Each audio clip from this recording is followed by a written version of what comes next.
choice. I'm tuning now. I'm just going to throw a capo on and have to tune all over again. Morning, Bob.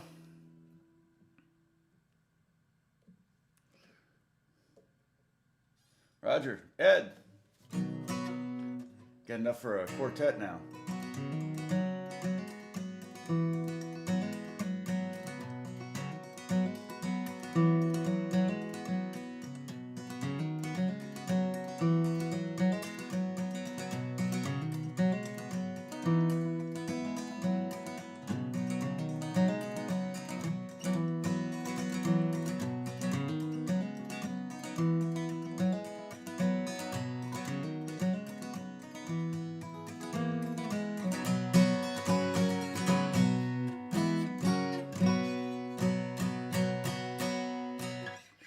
Steven, what's going on?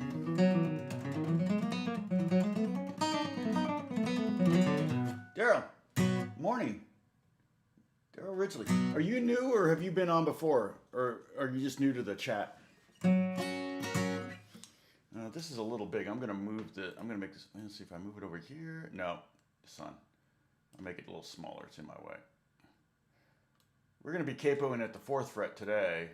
If you haven't been watching, I've done a few lessons on capoing, and what I'm trying to do is get you to memorize the chords in the different positions. And we're really only talking about 4 positions here.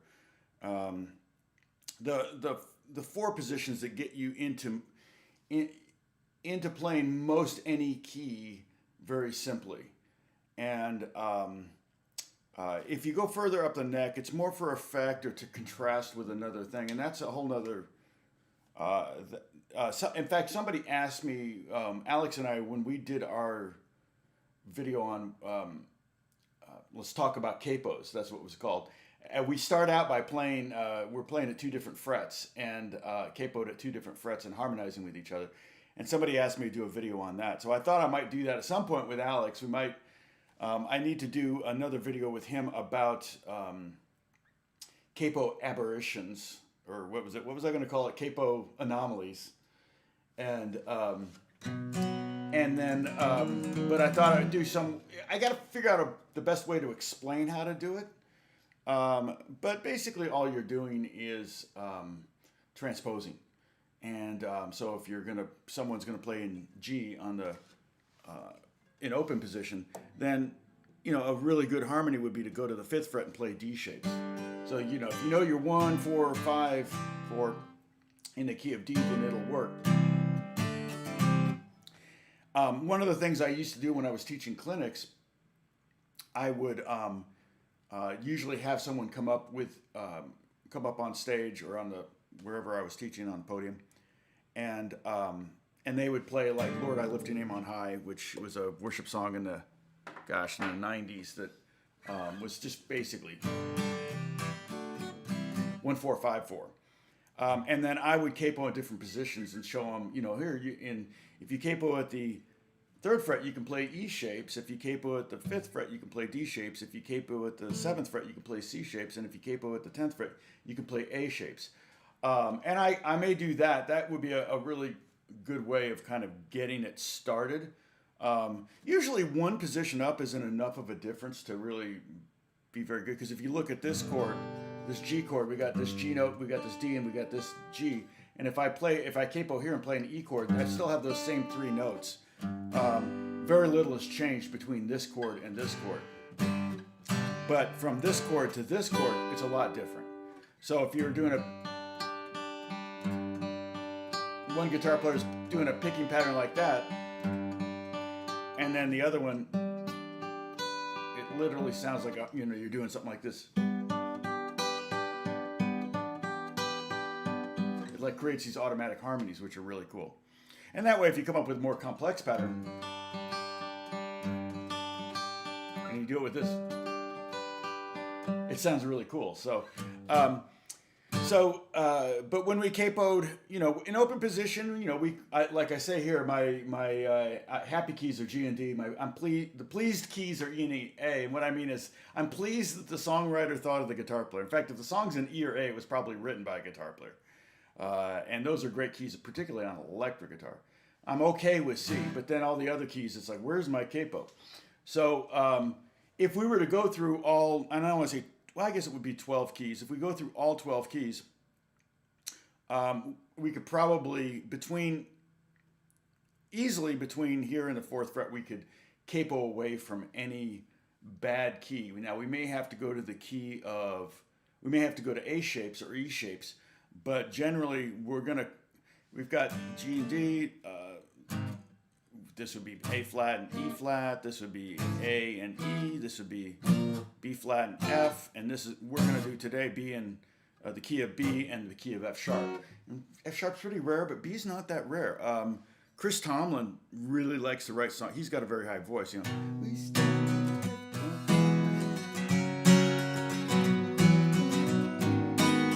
I mean, he just sang so high, and that's the verse. He gets up to the chorus, it would be crazy.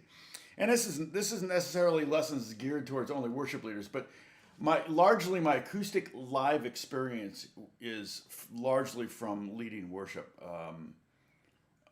Occasionally I'll play acoustic live for different scenarios, but I don't play out live very often. I mean, I play live at my church, which is 3 services every weekend.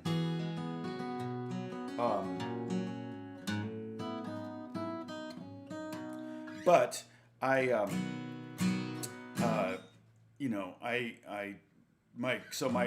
experience on the acoustic guitar live is largely populated with worship scenarios. But those are all translatable because it's not like worship songs are any different than any other songs anymore. They're all pretty much the same. So, and that's pretty much been the case since the 60s. Hymns are different than, the hymns of the 50s were very different than the pop songs of the 50s. But the worship songs of the 2020s aren't much different than the pop songs or the rock songs of the 2020s. So let's see. Okay, hey Diane, good to see you. You're going to remind me. Oh, Joshua, good to see you. So what I actually did my homework ahead of time. Look. You don't have to sit there and watch me write this out. So I could scan this now and put it up on the Discord, but I'm not going to do that yet. We're gonna concentrate on you and me here. And so we're capoed at the 4th fret. The notes are no longer eat at Denny's, get bad eggs, but it's going to be G sharp, C sharp, F sharp, B, D sharp, and G sharp again. And don't worry, there won't be a quiz on that. So you can take a sip. That's a sippable celebration. Well, we got a good number of people here. Yeah, capo on the 4th. I'm using the G7th capo that I bought for that Let's Talk Capos video. Alex and I did, and then at the NAMM show they gave me a couple other capos. And then the crazy thing was, as I was talking to the guy from the social media guy from G7th, and they're from Australia. As I was talking to him, my wife goes, "That's Rick Beato," and I went, "No way!" so I ran. I was like, "Sorry, I got to go talk to Rick Beato," and because I'm a huge fan of his, and I kind of was like I was fangirling on him, and the guy from G7 gave me another capo. So give this to Rick, and I'm like, okay. So I gave it to Rick, and he's like, "Thanks, this is awesome." He's so excited to get a capo. And I said, yeah, it was from the guys at G7. And we talked for, maybe 10 minutes or so. It was pretty cool.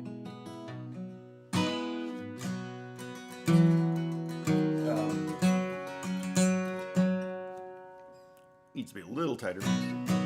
Okay, so what we're going to do is we're going to learn one chord at a time, some of the shapes. And again, my nomenclature, my verbiage is going to be as such. If I say shape, it's what it looks like. If I say chord, it's what it actually is. So this is a G shape, but it's a B chord. And I want you to memorize that. And we've talked about this, and the reason is I want you to, it helps you learn your fretboard for one thing. It also helps you don't have to transpose. There's no reason to transpose.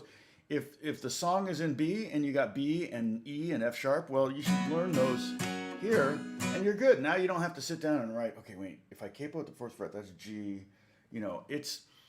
I remember I had a neighbor in Pasadena when we lived in Pasadena, and I had a neighbor, and he he was like the third person in the world to get a PhD in guitar. And he was at the USC program. And his wife was a minister at the Presbyterian church just up the street. And they wanted him to play some hymns. And he was like, okay, Tom, I don't know how do you do this, you know? And he opens up a hymnal, and I'm just like, oh, well, here, you know, and I put the capo on, and I just start reading it.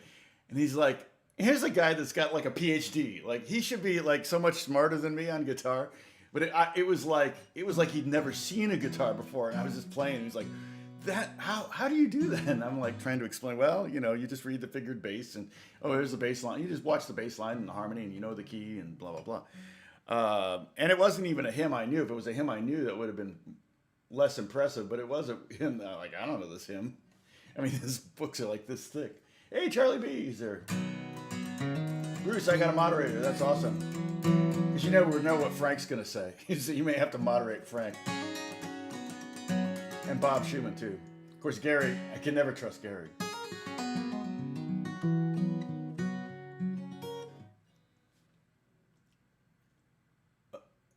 I have somewhere around 300 likes on one of Rick's latest rants regarding Don Henley and his 600 henchmen.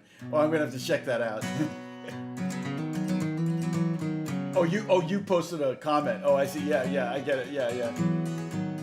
That's hilarious.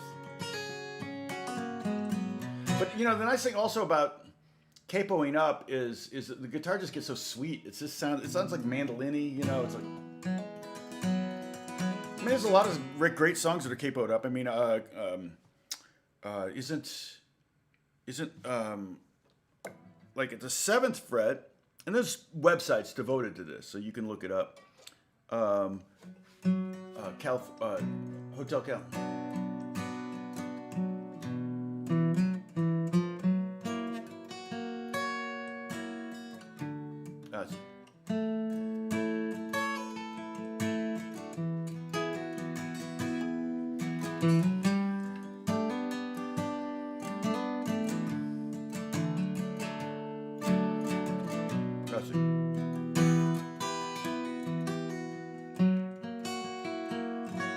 I think that's capo to the 3rd fret.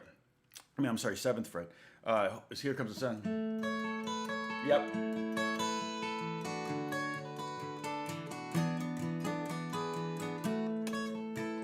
So yeah, the guitar just sounds so sweet high. And, you know, I'll tell you, I've kind of learned when I'm submitting songs to producers and artists, one of the tricks that I do is I do usually capo. I never play a song in open position. I might capo 1, but usually I'll capo 3 or 4 because it makes the hook, which is what I'm writing, or, you know, the musical bed for the song. It just makes it that much more sweet. There was one song that got leaked, and Scooter, Justin's manager, tweeted something about another record coming out, and I'm like, oh, that would be good, because on that last record I had 5 songs in the running and only one of them got on the record. But so maybe some of those other 4 might get on the record. I know there's one that I get bugged about to teach a tutorial on it, and I won't do it because it's kind of a trick, and I don't want to show the trick until the song's released. And then, because if I show the trick and then somebody uses it and then writes a song and it gets released before Justin's song gets out, then it'll be like, well, that's Justin just released something he's copying. And I'm like, so I can't show that trick. I remember, I don't know if any of you were here at the beginning, but he was the guy that knew all the Justin Bieber stuff on the first like 10 live streams. And he kept asking me about that song, and I'm like, yeah, I can't do it. So I'm hoping, but that was one of the 5 that they were considering for the last record. And, I'm hoping that it makes, you know, the cut this time, and then I can do a tutorial on it, which would be awesome, because a lot of people would would like to hear it, so, or like to learn it. And it is a capoing trick. So, all right, so. So we got some chords here. I already gave you the G shape, which is B, okay? The C shape, so if we're in the key of B, this is the 1 chord. The 4 chord is going to be E. Now remember, I say this every single time. Come on, We got awesome. We got 32 people right now. I say this every single time. But the most important chords in any one key are the 1, 4, 5. I'm sorry, the 1, 2, 3, 4, 5, and 6. Not in that order. That's the order they occur, but that's not the order of importance. The 1 chord is the most important. 4 is probably the next most common, and 5 is the most common, then 6, then the 2, and then 3 is probably the least common chord used in any one key. So we're in the key of B, and so the chords are B, C sharp minor, D sharp minor, E, F sharp, and G sharp minor. And then the key of F sharp, which is here, that's going to be our F sharp, the little D shape. The D shape is going to be our F sharp. The key of F sharp, the chords would be F sharp, and I don't know if you can highlight those and copy these so you have them, but G sharp minor, the 2 chord. The 3 chord is A sharp minor, which is kind of weird. B, then C sharp, and then D sharp minor. Okay, so that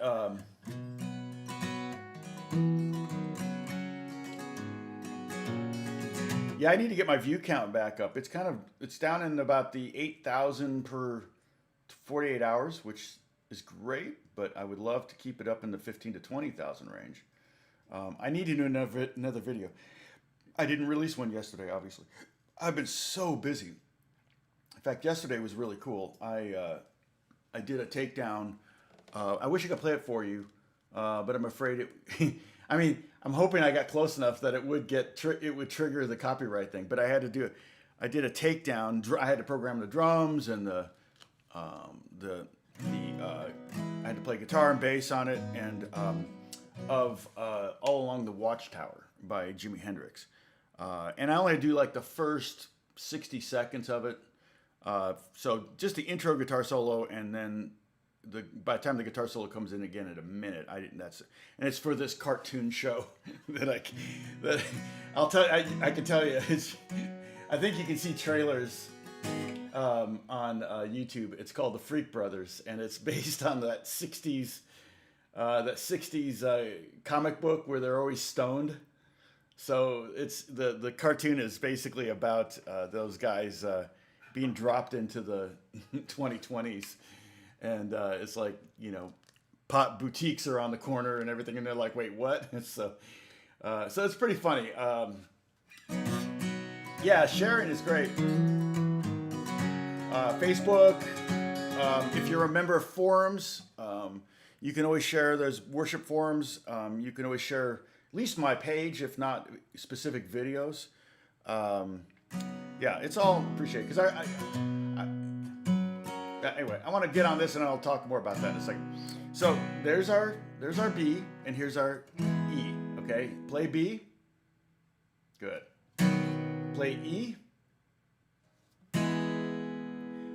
Was it Zap Magazine, Frank? I don't know what it was from. Yeah, Freak Brothers. Yeah, I just know they were stoners. And the voices are like John Goodman and Woody Harrelson. And so I'm working with the composer and doing a lot of the takedowns. And right now they're just doing like 3-minute trailers. I don't think it's officially on any network yet. B, E. Okay, play a D shape, and that's F sharp. Okay, play B. Play E. Play F sharp. Play E. Play B. Okay. Play E again. Sorry, you thought it was gonna be a trick question. Okay, now this is the trick question. See, I was thinking about the trick question after the non-trick question. Okay, here's E. Play E7. Just add your pinky underneath the 3rd finger down on the 3rd string. Okay. E. Here's E major 7. Take off the 1st finger. Very major 7th chords are very pretty chords. Very jazzy sounding. seventh, dominant seventh chords, like an E7, are very bluesy sounding. Or soul, R&B. Right? Okay, so G shape, B chord, E, F sharp, B, F sharp, E. Okay, make an E minor shape. So if you make it with your first two or second two, just depends on where I'm going to. If I'm going back and forth between G shape and E minor shape, I'm probably going to use my first two fingers. So this is G sharp minor. Okay, if you were to do a bar chord right here, like that, you might know that that was G sharp minor. You could also call it A flat minor. In the world of music, probably G sharp minor is only slightly more common than A flat minor. Okay. So those are the four. With that, we can play any 50s song, right? B, G sharp minor, E, F sharp. Boom, boom, boom, boom, boom, boom. C, F sharp. B, G sharp minor, C, I'm sorry, E, F sharp minor, or F sharp. B, G sharp minor, E, F sharp. Okay. G sharp minor, E, F sharp. Now go to G sharp minor, E, B, F sharp, C, B, F sharp, G sharp.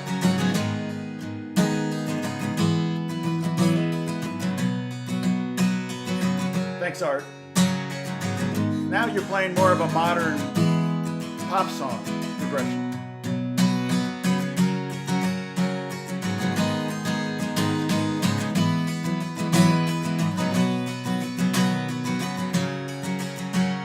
Okay, let's go E, G sharp minor to F sharp, E to B, G sharp minor, sorry, E, F sharp, to B, G sharp minor, F sharp, C, or E, C shape, G shape, E minor shape.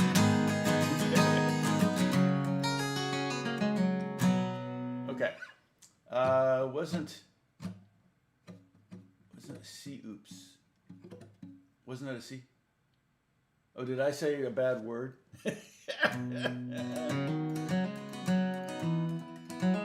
Was that Zap Magazine, Frank? I'm not sure. If you look up Fried Freak Brothers on Wikipedia, probably give you that information. Okay, so far we have the first four chords on this chart. I don't know if you can see that. I'm going to scan this and upload it to our Discord site. Okay. And then, how'd you like those photos of the Gangster Squad shoot? That's pretty cool, huh? You see the picture? You could see me blurry in the back there behind Emma Stone and Ryan Gosling. Those are pretty funny. So those are up on the. Let me send a. You guys need a link for this.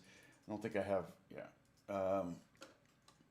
And these links expire, so click on it now. Open a new window. I think it automatically opens a new window, but click on it now, and then because the link will expire in I don't know. It seems like they expire pretty quick. All right, there we go. All right, so. All right, let's get a couple new chords, a couple more chords. Let's do, so if we make an A minor shape, that's a C sharp minor. And again, if you were able to make the bar chord here, you might have realized it. Like, oh yeah, well, of course that's C sharp minor. And those are the kind of the A form and the E form shapes in front of a capo are often the ones that you go, oh wait, I know that bar chord. It's the G's and C's and D's that you don't normally like play that way. You don't normally play a G shape like this. You might visualize it, like we go to lesson number 1. We talk about on the live stream where we talked about cage method, and so I really recommend that if you're looking at trying to get better as a soloist and trying to figure out how to navigate the fretboard, trying to figure out how to come up with ideas for soloing. I really recommend. I think it's the first 12 lessons I did on the live stream are about the caged method. So, but yeah, those shapes we don't normally. I mean, I'll play them every now and then. I don't look forward to it, but then when you play the E chord shape, and this is, you look at it and go, wait a minute, oh, that's just G sharp. You know, you'll start to see, and like I'll play the A shape. So the two we're going to do right now is the A minor shape, which is C sharp minor. Something about that A minor shape just sounds good. And then if you just make it major, and I always do it with these 3 fingers, okay? You don't have to if you do it this way. You know, the flamenco way to do it is actually to bar the 4th string and the 3rd string with your 1st finger and then get your 2nd finger in there. That's kind of a flamenco. And then some people go 1, 2, 3, 4 like that. Some people, 1, 2, 3, and I go 2, 3, 4. Other people, they actually will bar with their 1st finger and then tilt the finger back like this, and I can do that. And then you can still get the open E string. Everybody kind of does the A chord a little differently. But basically, well, I've seen this too, by the way.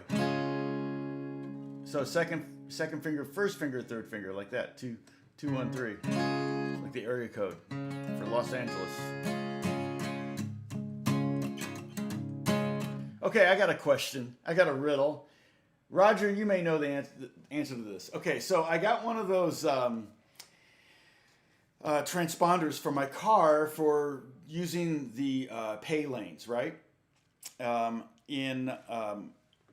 In California, and I actually don't need it because where we moved to, I don't ever get on that freeway anymore, so I don't need it. I think they're charging me $1 a month, but I should probably get rid of it and cancel it or give it to my son who takes that road a lot. But they had a switch that you would say how many people in the car. So if you have 2 people in the car, it would be, then you don't have to pay to go in the carpool lane.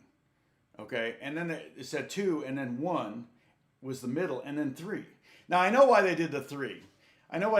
Because they wanted to have that option to go, okay, we need more money, so we're going to charge you now for carpooling. But if you have 3 people, then you can go for free. So I get that. That's like, okay, that's cheesy. But why did they put the 1 in the middle and the 2, 1, 3? I don't know why they did it in that order. Why wouldn't you go 1, 2, 3? Because when you're driving and you're just naturally kind of flicking the thing because you want to keep your eyes on the road, you have to remember it's 2, 1, 3. And for the first 10 times I did it, I put it on carpool and I would put it on 1 and I was getting charged. And I'm like, why am I getting charged? I'm like, oh, that's not 1, that's 2. Why is that 2? So anyway,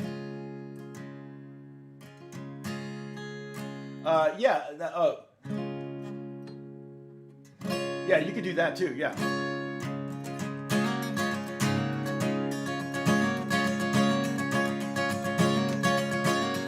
Yeah, I like that. I like that way of doing it. And then the cool thing too is if you got that A, this A, it's an A shape, not an A. This is C sharp right here. C sharp major. Then you have C sharp major 7, C sharp 7, C sharp 6.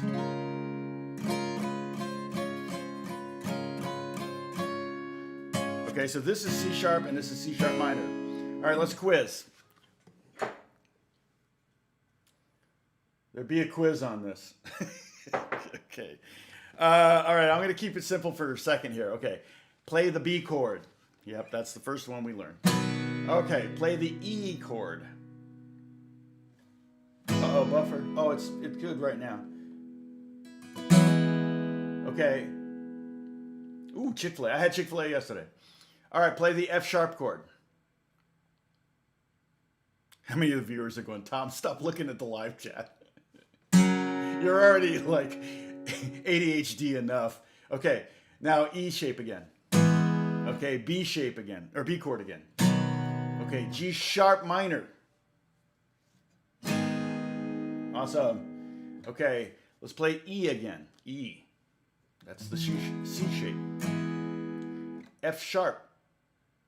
Very good. And if we did F sharp minor, it would just be like playing D minor shape. You want F sharp 7? Okay. Remember, the prefixes are changing, but the suffixes don't change. Okay, G sharp minor again. Okay, now do C sharp minor. Sorry, I should have given you more time. Okay, I'll do it this time. C sharp minor.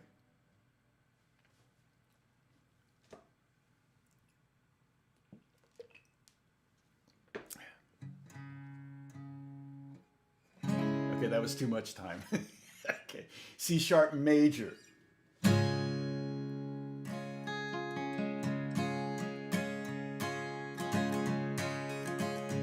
C sharp major, that's right. C sharp minor. C sharp major. C sharp minor. C sharp major. Okay, now let's do one more. Let's go to the E sharp or G sharp minor. And let's just make a G sharp major. So put your first finger down. So it's a big E shape, but it's actually G sharp. Also A flat. Between those two, definitely A flat major is far more common of a chord that you're going to see than G sharp major. Don't see G sharp major very often, but A flat major you would see a lot because it's A flat's a key of 4 flats. And if you're playing with a horn section, remember we talked about this. That means that they're playing in B flat, so they've only got 2 flats, and not all the horn section, but the trumpets. Somebody said the clarinets are in B flat too. I didn't know that. So the trumpets, the soprano sax, the tenor sax are all in B flat, are all B flat instruments. So when you're playing in A flat, they'd be playing in B flat, and they're like, cool, 2 flats, I can deal with that. Guitar players, we're kind of stuck with 3, 4 flats or something like that, but I'm used to that. It's not a big deal.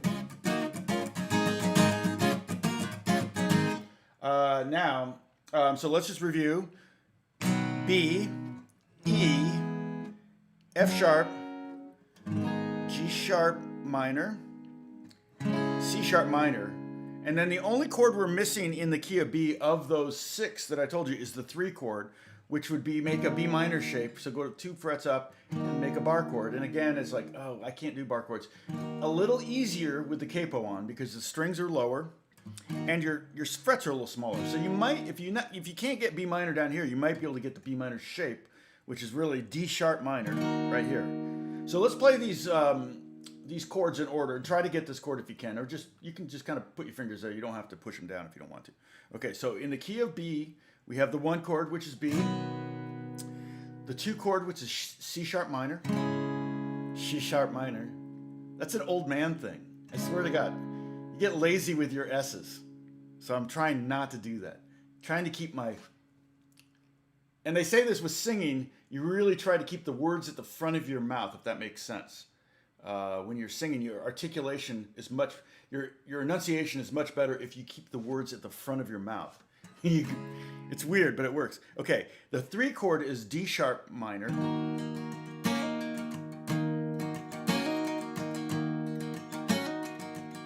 Okay, Kathy, hold on a second. I'm gonna show. I'll scan the. I'll make a PDF here in a second.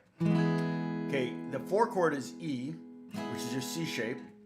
The 5 chord is the D shape, which is F sharp. And the 6 chord is our G sharp minor, which is the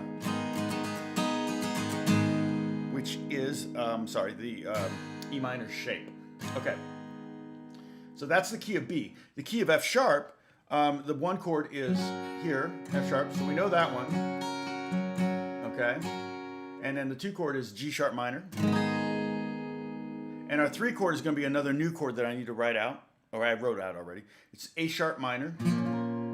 Okay, so you're going to bar at the 2nd fret in front of the capo, and then make a minor shape like this. Okay, so it's technically actual frets we're on is 6, 8, 6, 6, 8, 8, 6, 6, 6. I guess it's kind of a satanic chord, as opposed to a G sus, right? G sus, Satan. Should write a song with just those two chords.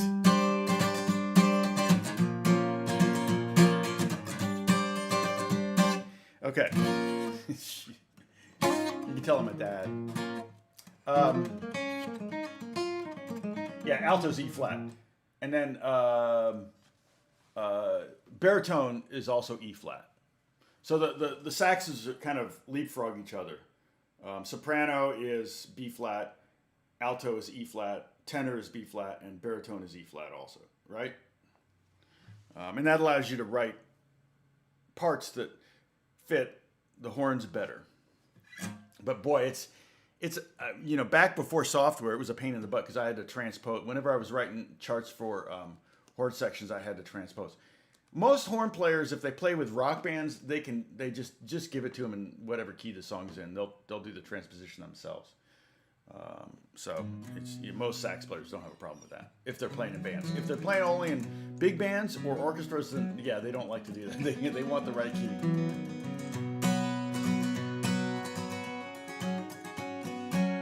Okay, so the one chord in F sharp is F sharp right here.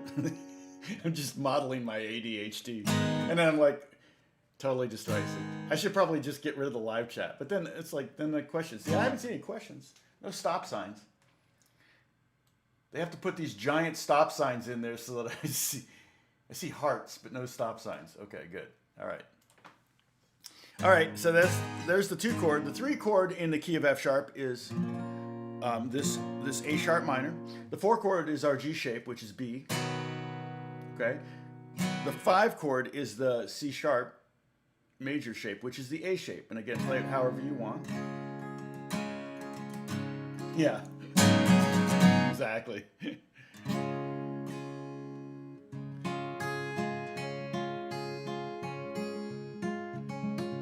And then we have the last chord is the 6th chord, which is, in this case, D sharp minor. So the 6th chord in the key of F sharp is D sharp minor. Now there's a quiz on the shapes. I'm quizzing you, but don't worry about like knowing all the chords in F sharp and that kind of thing. That there will be no quiz on. Okay. What I'm showing you now, because I want you to learn these shapes, and I would say this 4th fret is the last one you would learn. Well, we've done them in, I think, the order that you should learn them. Okay, so if you're going to prioritize these, see, this is the official mug, and I've sold a couple of these. I've sold a few of these, and a T-shirt too, on my YouTube channel. You actually have a store now. I got to put up the other one. I'm going to do one that has this above. My daughter drew this. It's going to be that above this. Kind of cool, huh? I think that'll be fun. I really say don't worry, but she put don't fret, and I think that was pretty funny. So let's see. Oh,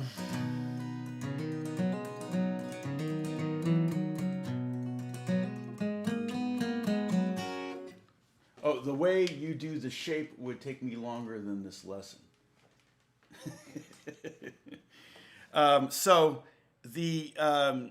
Like I said, the order that I taught these, I did these videos on the capoing. I started with the 3rd fret because it got us out of having to play bar chords for the key of F and the key of B flat, which are the 2 most common flat keys because they're the ones with the least flats. The key of F has 1 flat and the key of B flat has 2 flats. And they're very common keys, and you're often see them. And I think, who was it that was saying, shoot, who was it? Was it Bruce? No. Somebody who plays at church, maybe it was Gary, that said that, yeah, that a lot of the songs they do are in B flat and E flat. And, as much as you don't bellyache about it, actually take it as and I'm not telling Gary specifically don't bellyache about it, but I was watching one of your videos and I gave it a big thumbs up there, Gary, the other day, yesterday. Yeah, don't complain about it, because if you're a guitar player in a band or a worship band or whatever, the singer's the boss. You gotta go with the singer. So you just kind of take it as a teachable moment for yourself. Oh, okay, I'm always this is probably part of the reason why I make a living at this is because, and all of us probably do this in our job, but I'm always on the lookout for information I don't have or skills I don't have. And if there's something I go, because if I get to a gig and there's something, oh dang, I used to have a book, a little notepad, one of those little miniature spiral binders, and I had it in my little black bag that I would take that had picks and strings and slides and capos and everything in it. And I would write down, oh, I need to work on this, or somebody would say, hey, play merengue, and I'm like, I don't know merengue. So, I would learn a merengue on this piece of paper. Of course, a lot of times it was long before Google and all that, so you still were going to have to go to the library.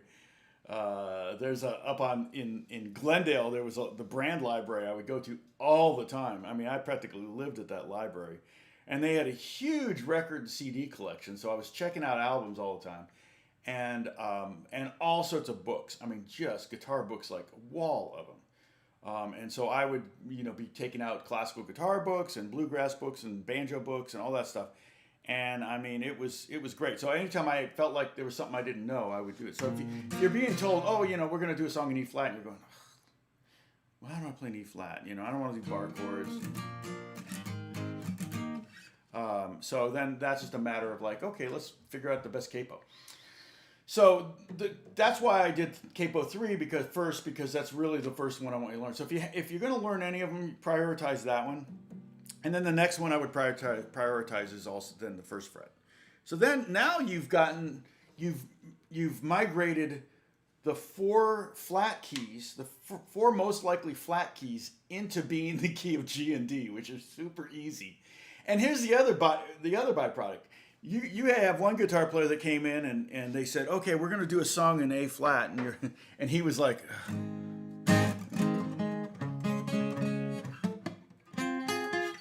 no, he's having trouble and it sounds really lame. And then the next week you come in and they say, hey, yeah, we're going to play an A flat. And you just throw your capo on and you're like, and they're like, whoa, that sounds like a record. That's because that's what they did on the record. They didn't like, there are times when you want to play bar chords on acoustic. In fact, on that takedown, I have all sorts of guitars out. On that takedown of All Along the Watchtower, which is tuned down, they tuned down a half step. I didn't tune this down a half step. I went ahead, but Dave Mason's playing the 12 string on that song.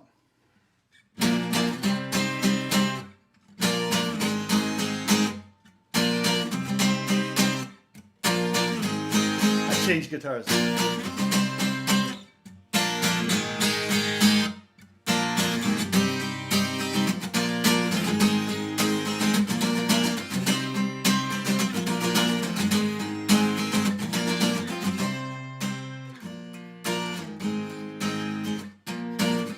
And so I had the 12 string on, and I used bar chords, even though it's a pain in the butt to play bar chords on a 12 string. It's like my least favorite thing to do. I had the capo on because in case I wanted to do that. Plus, it made the bar chords a little bit easier to play, which is a trick. But I'm pretty sure that's what Dave Mason was playing. It's interesting because I did some research on that song to do the takedown, and the production company, that's why I had to do takedown, because they purchased the sync license, but they didn't purchase they purchased the sync license, which gave them the permission to do that, and that's basically you pay the writer, which is Dylan, and the publisher, which is Dylan's publishing company. And oh no, peach mango, I've never had that. Well, I don't like peach, or mango's okay, but I don't like peach. But I love their lemonade. That's what I always get, the diet lemonade.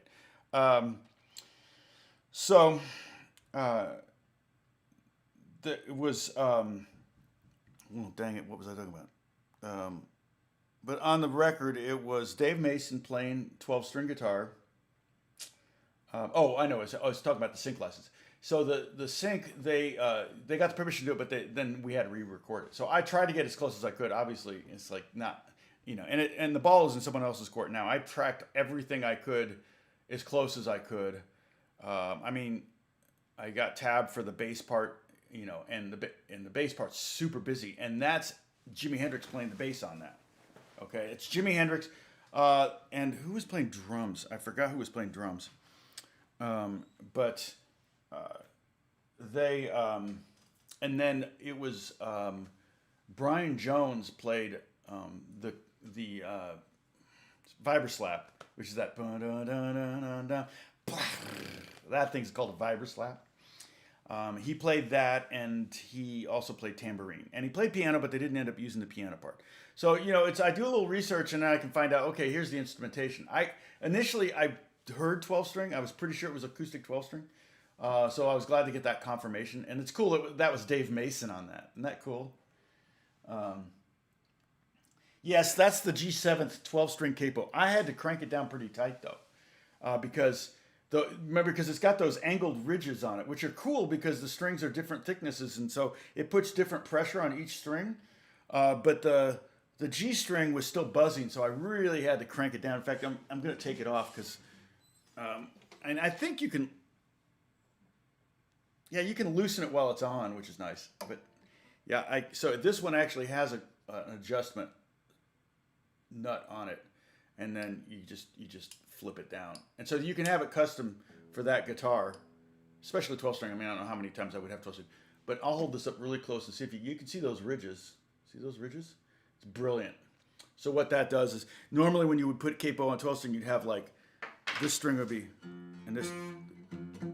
You'd have like weird, basically what was happening was the big string was keeping the capo from pushing down on the little string. So this mitigates that problem.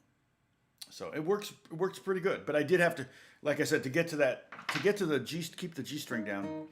Now, so I also notice sometimes people saying you put the capo on the fret, not behind the fret. I've always put it behind the fret because I always like to have as much real estate in my frets as possible.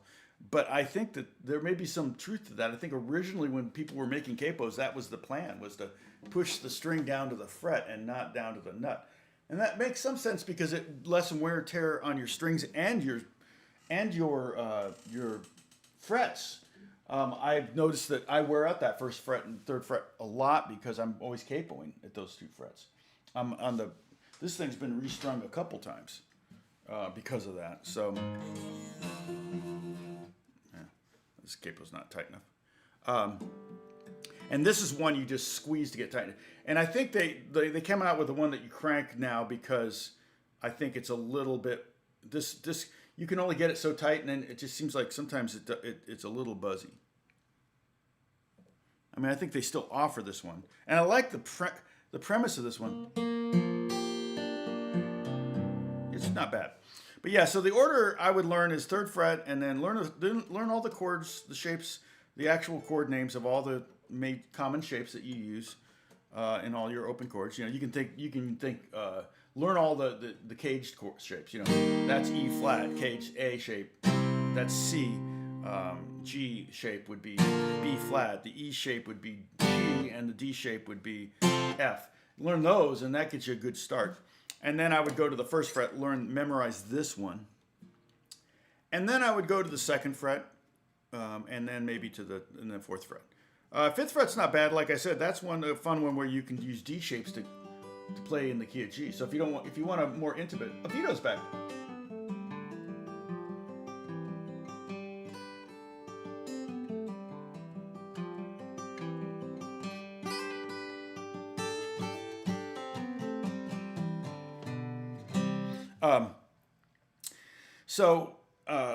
Yeah, and I will, Vito, I think I'm going to probably do a lesson on that. In fact, I could probably do it, like if I pre-recorded some strumming, like basic, something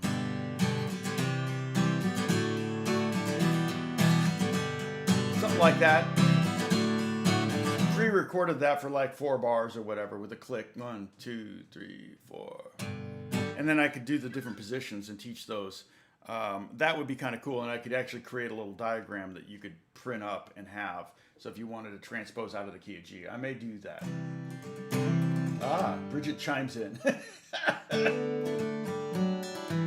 I will tell you one secret about transposing in a second. Then also I could do some.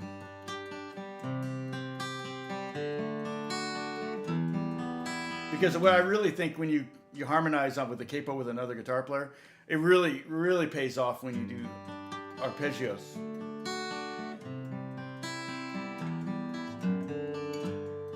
And so that would be kind of fun. So yeah, I'll put that on the list. I'm not the problem, and it doesn't really matter, but the problem with it is that I have to record stuff, which is not a problem. But then when I'm filming the video, I'm facing that way, and I got to turn my back to the camera to hit play or cue up. And I guess I could, do edits, which is totally fine. But then the other thing is I have to make sure that the balance is right. And I really don't know until I listen to the video after I've done it if, I could do a test. Usually do a little test to see, okay, how's the level between the speakers and the guitar. But anyway.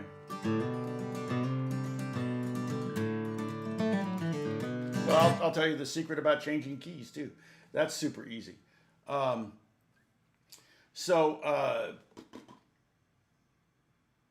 time signatures, or when to use it as a writer. Yeah, that's a good one.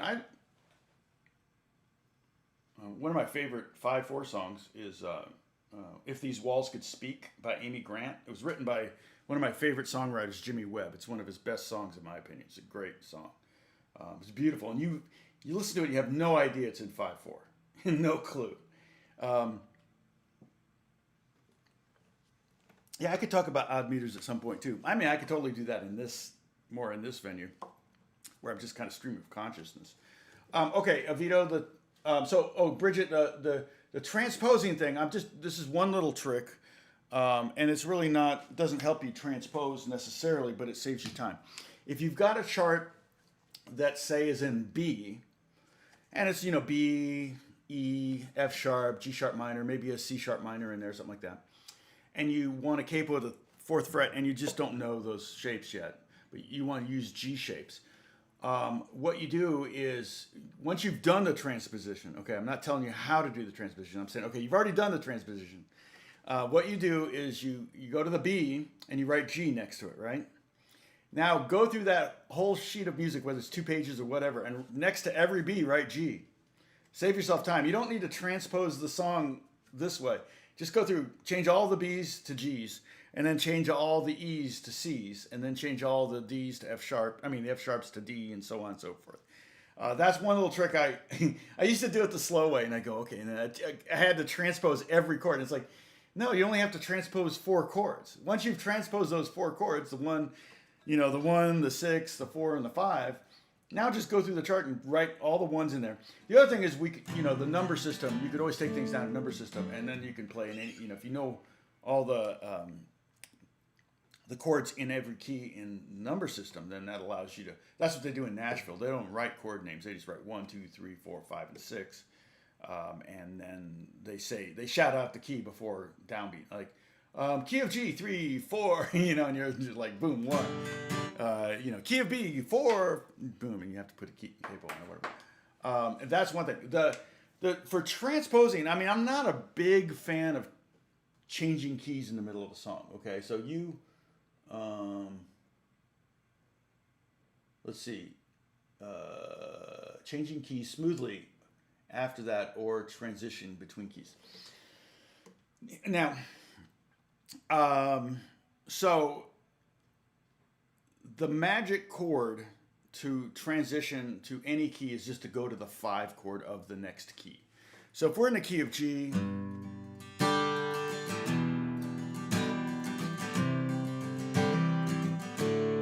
and we want to go to the key of A, and if you're going to transpose, if someone's going to transpose and they're like, you're playing acoustic guitar with them, I always say, can you at least, if you're going to go up a whole step, don't go up a half step. Because if you go up a half step, then I'm like stuck going from open chords to bar chords. And sonically, it's going to change. You're going to be all, especially if it's just you and a singer. Then it's going to be like, you got these nice, beautiful, ringy chords. And now you're going to the, you got bar chords in this. Your hands bleeding and all that. So the secret is to go to the 5 of the next chord key. So let's say we're going from the key of G to the key of A. So I'm playing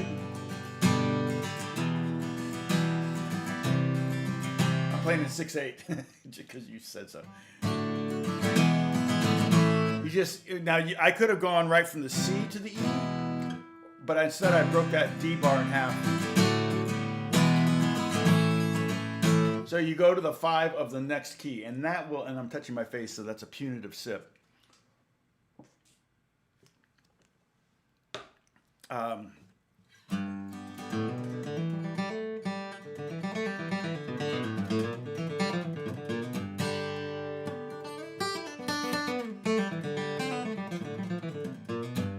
Sidetrack.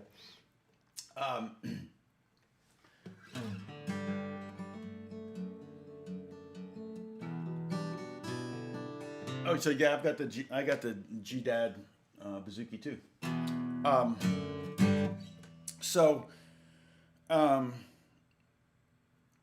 That would be a very, very specific lesson to do, transposing on the Irish bouzouki. You might be the only one watching if I did that one, Catherine or Bridget. Was it Catherine or Bridget? Bridget, yeah, yeah. So that's one trick, and like I said, I could have gone right to the E7 in place of the D, so that would have sounded, or E in place of the D, so it would sound like this.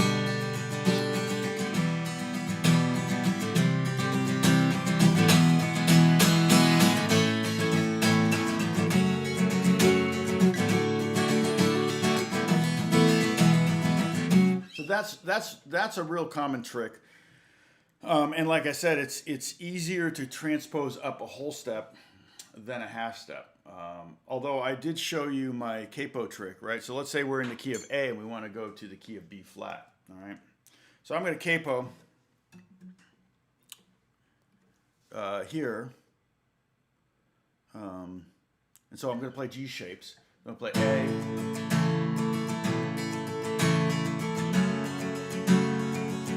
F sharp minor, D, and then E.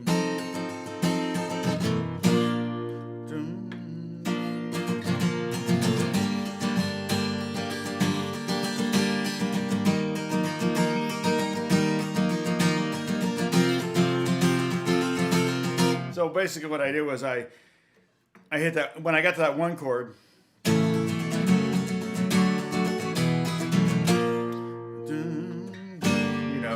but here's the thing. Kaiser is one of the few capos you can do that with. I couldn't do that with a shub. I couldn't do that with a G7th. I could do it with a roller capo. I don't have one of those, but my friend Brad had one of those, and that's why he had one. And he would keep it rolled back here, and then he would roll it and roll it and roll it and roll it, so he could easily transpose. And that's pretty fast. You can even probably do that with your left hand. So yeah, let me put that on my list to do. It might be a video. The transposing thing, it's less. It's like the thing is, I like teaching how to transpose. Requires more of a theory lesson. We've talked a lot about theory. There's several ways you can transpose. Okay, you can take a chord progression and you can turn it into numbers. Right? I talk about the 1 chord, 2 chord, 3 chord, 4 chord. I talk about that all the time. So if you break a chord progression that's G, E minor, C, D, which is 1, 6, 4, 5 in the key of G. If you break it down to numbers, then when you go, oh, I want to do it in the key of A. Boom, now you just go, oh, the 1 chord in A is, A, and then the 6, the 1, 6, the 6 is F sharp minor, and the 4 is the D, and the E is the 5. There's really no good way to do that except to memorize it, okay? It's kind of like your multiplication tables. You kind of just have to memorize it.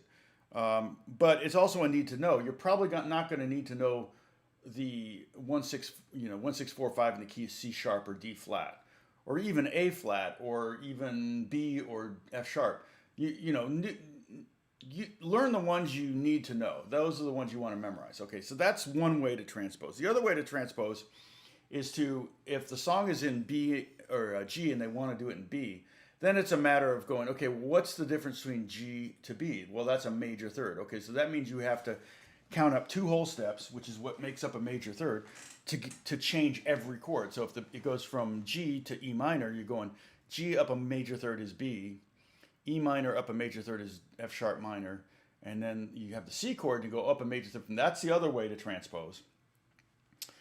But what I was thinking of doing was just giving you a table, and so but it would only be good for one key. And so what I would do is and I did this, and I tried to find it. I think I know where I might have it. If I do, I used it. I actually, it was part of my handouts when I taught clinics back in the '90s, and that was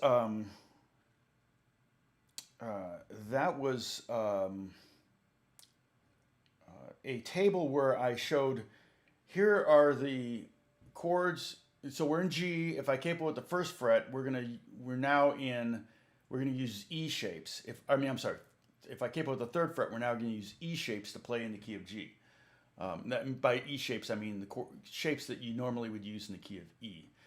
If we capo at the fifth fret, now you're going to use D shapes. If you capo at the seventh fret, you're going to use C shapes. And if you capo at the 10th fret, you use A shapes. And so what I did was I would demonstrate all those. Now, if I had Alex with me to do this video, then I would just have him play G, C, D, C in open position. And I would talk about all the different shapes and demonstrate them. And then I would include a PDF or something like that, and I would have diagrams in the video probably, although that's tough with Alex and I sitting next to each other, not a lot of room for diagrams. Yeah, and you can get a transposing wheel, that's right. Those things exist, but you want your transposing wheel to be in your head if you can. And like I said, there's easy ways to do it. Okay, oh, Kaiser, yeah, this is Kaiser. Yeah, this thing works. I didn't pay I'm sure these were like $15 or something like that, 12, $15. But yeah, this will do the job for that. And the downside of the Kaiser capo is that you can't adjust the tension.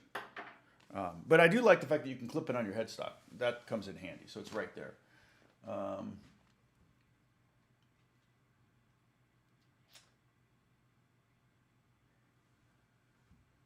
Yeah, I totally get that, Bridget, because when you're thinking notes, it's one note. Whereas when you're thinking chords, you've got iterations like minor. The one where it really gets complicated is when it's slash chords. So if the song is G over B, C, D over F sharp, then you're stuck having to transpose two numbers, or two letters, and that gets a little bit more complex. That's where I think taking it down to taking it down to the number system like they do in Nashville is not a bad thing. So let me open up that document. I have a document where I kind of keep tabs of things I want to do videos on. YouTube ideas, here it is. Let me add, I think it's probably already in there. But I do like to get Diane knows how I forget things. Capo anomalies, okay. Basic scales. Oh, interesting. Okay, I'm not sure what those. Okay, so transposing in G, I think what might do something like that. Gary said something about mixed meters or odd meters.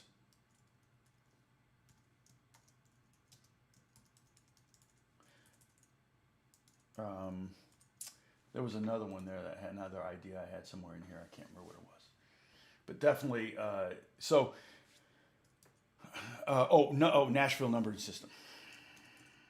And I'm sure there's some great videos out there, probably by some Nashville guys, because I'm going to do it, and they're going to be guys saying, "Well, that's not how we think about it." I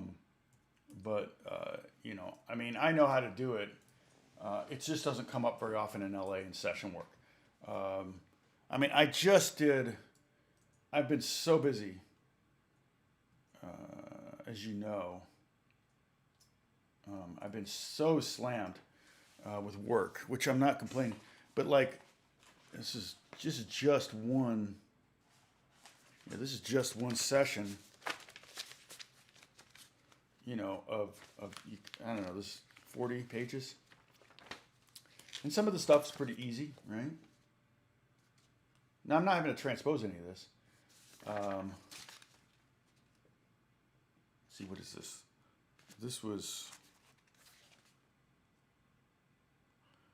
This must have been guitar. So I was playing bass on it too, so I got bass charts. This is the crazy stuff. Those are not the notes I'm playing. Those are the chords. Like that's a strumming program. So the composer used a strummer and doing this and then changing chords, and it's like, so these are A's, but is it A minor or A major? Well, listening to it, I had to go through and write. Now some of these were fairly easy, and then some of them were like really really hard. So in LA. This is the kind of chart you see more of. For records, I did a session. Well, I didn't. I brought that chart to the session. I told you I was working on a Marco record. Guitar maintenance. As if I did any of my guitar maintenance. My guitars are so neglected. That's the worst. Like, a circle of fifths is kind of a transposing wheel. Of sorts. Usually, my belly. I gotta put a guitar in front of me so that I'm not. You know what? I don't have a.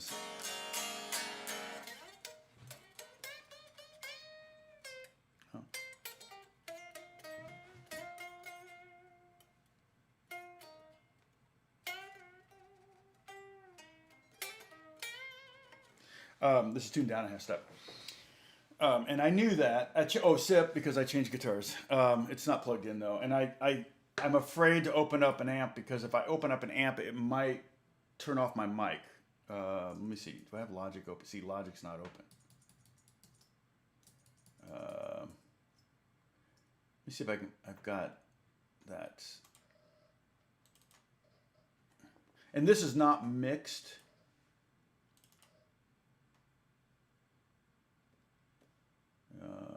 This is not mixed, but this is kind of what.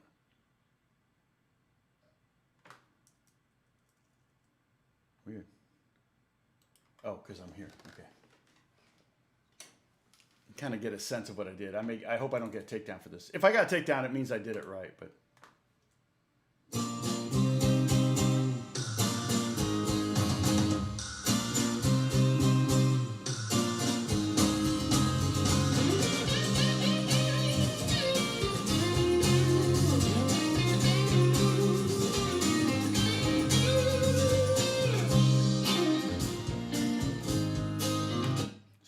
That was the thing I spent the whole day yesterday doing.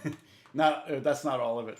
And then the singer's going to come in and sing it. So like I said, they bought the sync license, but they didn't buy the master license, because I guarantee you the master license would have been $1 million. And so they're not going to spend that kind of money on this. I don't think they spent much on the sync license. Sync licenses aren't that much, generally. Maybe 30,000, but probably more like 1,500. I don't know. People license my music all the time from, and again, that wasn't mixed, so I didn't have a lot of reverb on it, because that song, of course, all those songs back then were washed in reverb. The engineer that's going to mix this is really, really good, and he'll listen to the original and go, oh, he'll listen to the original and go, oh yeah, that's an AMS reverb from 1970, whatever, or 1968 or whatever. Or that's a plate reverb from, and he probably will even know the studio. In fact, this engineer happens to spend a lot of time. He co-designed the control rooms for Abbey Road, so he's been spending a lot of time out at Abbey Road. And he's the one that got me into. Dave Mason actually played the 12-string on that song, by the way, Peter, if you didn't hear me say that before. Not on my version. Yeah, Dave Mason came over and played it. But he did, he played 12-string on Jimi Hendrix's version. And Jimi Hendrix is yelling the chords at him. I don't know if you can hear that on the recording. I didn't hear it. But apparently Jimmy spent months doing the lead, the solo stuff. He didn't like it. And they originally recorded on a 4-track and then went to 8-track or 12-track and then to 16-track, because he kept wanting to do another passes on guitars, and they kept deleting guitar solos. And I'm just like, what what got erased? You know, what kind of magic was erased? It's so sad.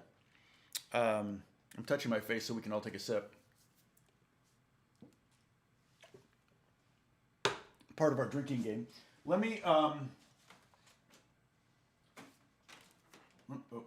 So here's Wednesday's lesson, and that's up on the Discord. I'm going to scan this one now.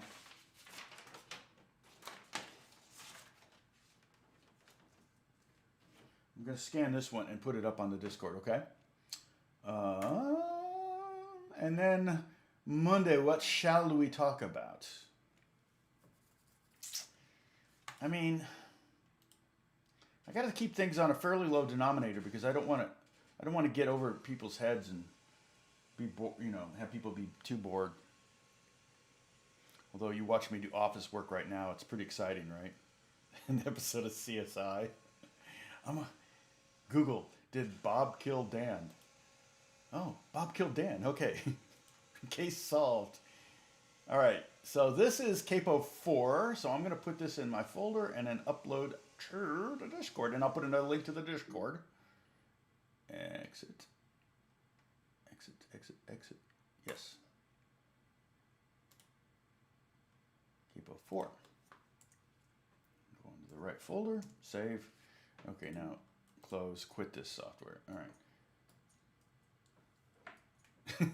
I hate software that like you tell it to do something like quit and then it says, are you sure? And you click the button yes and then it says, are you really sure? It's like, yes. Question from Frank. Sound effects. Oh yeah, I could talk about that. Yeah. Okay. That's not a bad idea. Who's gonna remind me? I can talk about electric sound effects. Let's see. I got a story about that too. What am I looking for? I'm looking for the Discord. Okay. I'm going to create a new link right now first, and then so here's the invite link. If you don't aren't joined, and it's no pressure to join the Discord. It's just where I'm putting all this stuff. It was I think Dennis's idea, right, or AJ's. It was somebody's idea of a way to put it up there. It's easier for me than putting it up in Dropbox and then posting links. I mean, it's not much easier. Probably about the same. Excuse me. Okay, so let me go to what I'm doing is Tom's bookmarks. And I'm going to upload. And it should automatically take... Oh, it did not. Oh, because I was looking for those photos. That's why. Okay. So, desktop. Live stream stuff. Capo 4. There it is. Okay. Uploading. Hit the actual upload button. See, that's another one of those. It's like, I already asked you to upload it. Why do I have to hit another button that says upload? Okay. So, and then followers with the guitars is where I put those photos of me on in Gangster Squad. So you can see there's like a behind the scenes photo with the director and Emma Stone's grabbing his face, sexually harassing him. And then Ryan Gosling, and I'm in the background there. It's pretty funny. You can see me kind of looking over. We're just on a break. But I'm not moving. It's kind of like, you're really low, man. I'm just slightly, when you're doing these sideline things, and then there's another picture from the movie where you can actually see my head next to them. It's like a promo shot and another promo shot. Or maybe this was from the movie. And I'm right at Ryan Gosling's nose there. So, and then this is the friend of mine that played keyboards, and he took this picture. And you can see I bought that guitar. Alex found that guitar on Craigslist.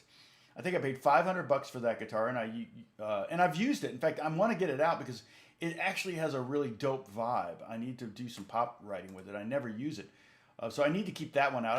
I may put it out and put it up there where the loudness so that I have it, so I remember to use it. That's my little commentary about photos you're not looking at. How about that? Okay, question from Frank regarding sound effect. Okay, Frank, so where is that, Frank? Okay. What was that sound effect that was in the background? Of that video. Oh, that's called a vibra slap. That's a vibra slap. That looks like, it's like a kind of a trapezoidal. No, it's kind of like basically a wooden box with a kind of a metal stem. Almost looks a little bit like a, oh, what was that? What was that game? The with the wheelo, right? Remember wheelo? It kind of has like a piece of metal, and then it has this round wooden ball on it that you hit. So you hold it and you hit the round rubber ball. And I don't think the ball actually, the wood ball, I don't think the ball actually hits the box. I think I've seen it where inside the box is a bunch of metal, little, like little pieces of metal, like they basically like this but smaller, and just a bunch of them. Okay, and there's like this much space between the wall of the wood, and when you hit it, the metal things hit the wood and make that. If that's the sound effect you're talking about, here I'll show you. Where was that?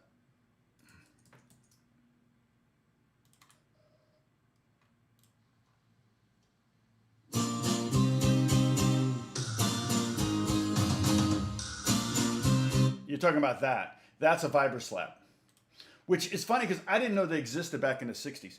But then when I heard the song, I went, oh yeah, that's a vibra slap. And I had a sample of one, but I had to really manipulate the sample because the sample I had was like, I'm like, how do you keep a vibra slap going that long? So yeah, it's a percussion instrument. It's a percussion instrument. Most percussionists like that do any gigs at all would have a vibra slap. I may not use it very often, but it's kind of a fun, it's just a weird sound. I'd be curious. I'm sure there's a Wikipedia page for vibra slap. Let me look it up. Tom Googling. Did Bob murder Dan?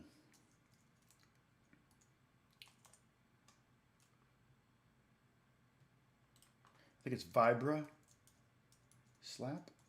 Let's see what happens here. Yeah, percussion instrument. Okay, so I'm going to put a link. Oh, yeah, it's exactly what I described. Oh, in fact, you can see the inside of it, which is exactly what I described. So clearly I've seen one up close, or else I wouldn't have been able to have that recollection. Okay, so here's the Wikipedia page for it. You can see what the heck I'm talking about. But that's what that is. I don't have one. Yeah, in the second picture you can see it's a Latin percussion instrument.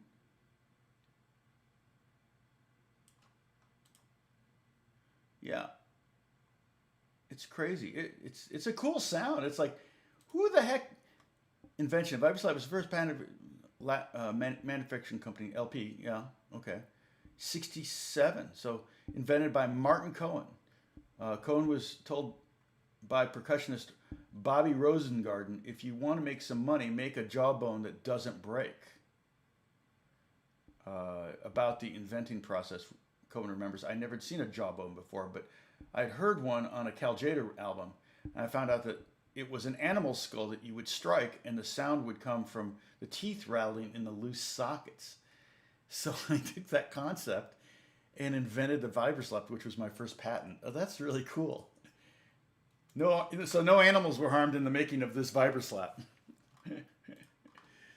Okay, so let's see. We got some comments here. I'm missing stuff here. Sorry. Storming 16th, no, Storm Pass. Oh, yeah, I mean, I could actually we did some of that, actually, Frank. I don't know when you joined us, but I did talk about that a little bit. But I could do, I can do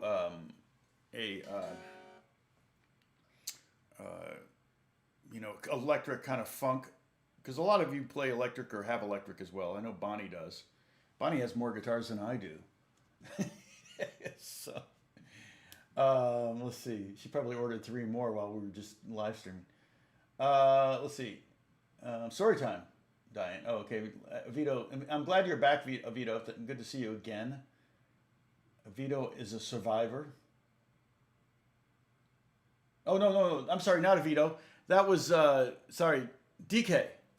Right? DK was the survivors. Shoot. Bonnie's laughing. Is it weird when I mention your name just out of the blue? Like, especially when I attribute something wrong to a Vito. Vito's like, I didn't survive coronavirus. No, it was DK. DK or... Anyway.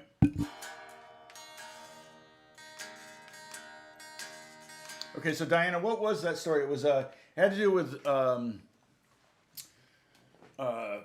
Gangster Squad. Oh, I remember. Okay, so Holt, the actor, his real name is Holt. He played in the movie. He played Sean Penn's henchman, and of course we're sitting there, and we have to be very quiet. But we're sitting there, and they're recording dialogue. And if the camera is like, if here's the room and we're over here, if the camera's facing anywhere where we can get in the shot, we have to be playing. If we're not in the shot, sometimes they're sitting where we are, so we have to leave. They may be using our stage to set the cameras up or whatever. But sometimes we're playing a song or something and we stop, and then there's a camera and they're filming dialogue. And like I said, we've got an earwig in our ear so that our arms lined up with the music that's playing. And when they film and they play the music, they make there's MIDI, there's time code that basically locks those two events together. So forever that music will always line up with that dialogue. And then if they take a different scene in a different spot, it'll always line up. So whatever we're playing will always line up with the music that they've got in the background. And then they really duck. It's called ducking. They lower the volume of the music when the actors are talking. It's always funny when you have actors in nightclubs. I see it all the time. And you know what it's like when you're in a serious pounding nightclub. You have to yell to the person that's like this far from you to be heard and to hear them. Or you have to turn your ear to, it's like, and yet all these scenes you see people, you're just having calm conversations. Now, back in 1949 when this movie took place, the band probably wasn't quite as loud as, say, a pounding disco, but, a jazz big band, horn section could be very loud. And the table was pretty far away, but this guy Holt was the henchman, and we were watching him do his scenes, and he was like, oh man, this guy's bad. And he even, of course, it was typecasting because he looked bad, and he was in the movie Fight Club. So, Holt Mick something, yeah. And McCurdy or something. I think it's MC and then C again. And he, so anyway, we're in our separate building, just, like I said, the whole set where we were filming was on location. We were in, I think, Downey, now that I think it was Downey. And they had basically rented this whole city block. And so there was this big building that they turned into a nightclub, Slapsy Maxie's. And they probably worked on it for a month before we got there. And then there were other stores. And on the street side, they made them look like 1940s shops. It was really cool. If you look at the opening scene, I don't know if it's the opening scene, but the scene that where Ryan Gosling's walking down the street, he's walking in front of these shops, and it's like, a washer and dryer machine shop and things like that. Things that would have been around in the 40s. So it was cool. When we walked out front, we could see all that. And it was like, wow, that's cool. I didn't get any pictures out there. And there was a gunfight out in front too, that they used that street for a gunfight. At the end, I think, of this scene, I think at what happened after my scene, I think there was a gunfight. And so this Holt guy, we're over there, we're killing time. We're on our phones, we're reading books, whatever, watching the dancers get dressed and undressed at whim, just whatever, And this Holt guy walks in, and we're all like, oh, why is one of the actors walking in here, hanging out with us? He's like, hey, I had this great idea. And he said, I thought it'd be really cool to, there's this Ella Fitzgerald song. And it's about her husband, I guess, is like cheating on her, and it's all the ways she kills him. And that's like, this is a real song. And he knows the name of the song, and he goes, I have the lyrics memorized. It's like, bash your head in with a frying pan kind of song. And I'm like, what the heck? And so I'm like on my phone, and I found the song on YouTube, and I'm like, oh, here it is. And I get off in the corner. And so he's saying, what'd be cool is if what if we, I said, hey, I should sing, I could get up with the stage and the band and sing it to the character, and it's like totally off script.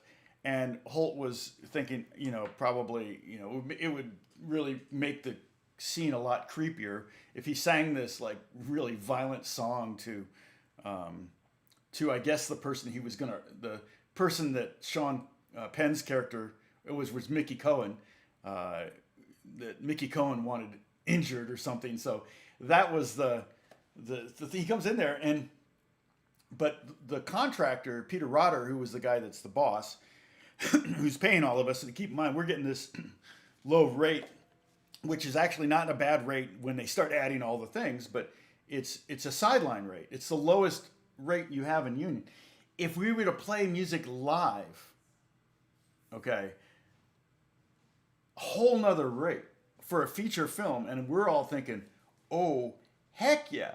The problem is, all of the instruments we have, mine is the only instrument that's actually a real instrument. The saxophones are so old, they're vintage instruments, but they're not, the pads don't work. The pads aren't making connections, so they couldn't possibly play that song in tune. No one's done an arrangement of it, right? No one's done an arrangement of it. I don't know if you can see it in this photo. Let's see, where's the photo? Wait, here. Where is it? No, I didn't have it on. Okay, I had a vintage strap that went with this guitar. It's in the case. The old kind of skinny straps, right, with a leather. I bought one of those so it would be legit if I needed to stand up. And so, I'm sorry, I'm going to get my windows in order here. So, there were so many, there's no arrangement, no one's done an arrangement. And it was a very simple song. I think it was really like 3 or 4 chords. The musicians, like the horn players, particularly the woodwind players, the drums were, those were vintage drums, but the way they make it, which is really cool, you can try this if you're around a drum set, is if you stack 2 cymbals and hit them, they don't make a sound. It's like tunk, tunk. It's not ring, they won't ring. So the cymbals were stacked. So they wouldn't, in case he hit them. He didn't. The guy that was doing the drums on the sideline, one of the tricks they do is when they're holding the stick, they got the stick in their hand, but they hold their finger out like this, and then they push the cymbal down with their finger. So it looks like they're hitting the cymbal, but they're really not. They're doing this, and the cymbal moves where the cymbal's supposed to be hit, but they're not actually making contact with the stick. So you can do that with a real cymbal, or if you do stacked cymbals. And they also have fake cymbals, but they weren't using these. But the drum kit wouldn't have sounded very good. The trumpet players, the trombones, those might have worked. I'm sure everybody brought their own mouthpiece. The piano was not tuned. The upright bass was not a real good upright bass. It was a vintage one that they bought for the scene, or that they brought in for the scene. I'm the only one that actually brought my own instrument. Again, I use it as an excuse to buy something. And so they're all like, Peter's like on, and none of this has been running past the director, right? So this is all just like, this actor has this great idea. And it would have been really cool. And in some ways, it would have been great for all of us, because that would have been a really good paycheck, because we probably would have spent the whole day recording it. Here's the other problem. They didn't have miking set up to capture that. So it wouldn't have sounded very good if we could get it, if we actually had instruments. Especially since the music that we were pretending to play to was recorded in the studio by a studio ensemble. In fact, Brian, the guy that I was sitting next to, is a really good sax player. He actually got to play on that session. And again, recording sessions pay a lot more than these sideline gigs. And so he got paid for that, and he's getting paid to do the sideline. And but they were recorded in a studio with everybody had their own mic. It was like mixed and all that stuff.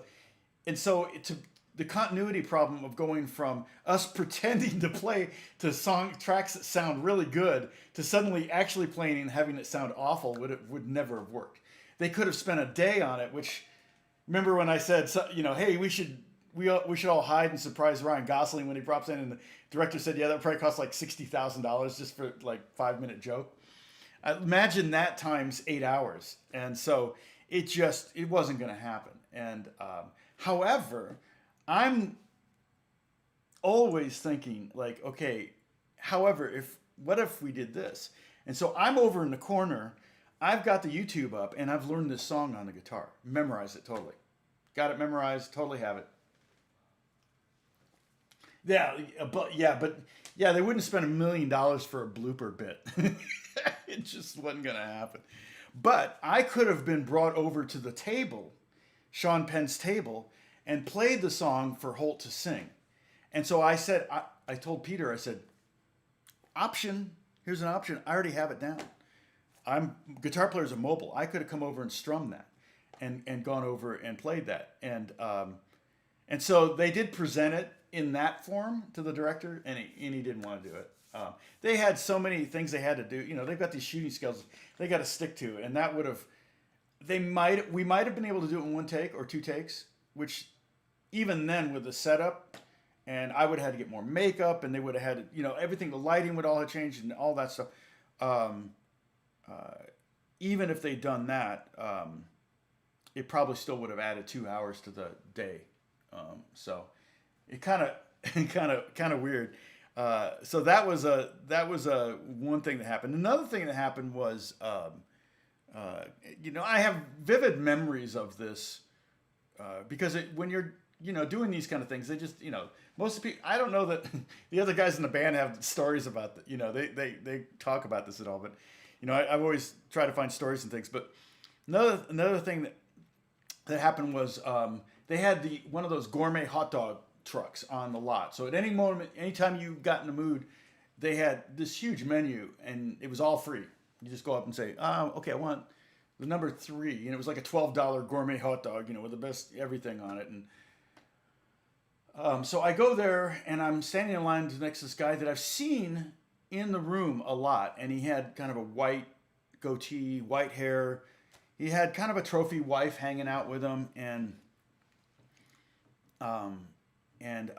we're standing in line next to each other at the hot dog thing.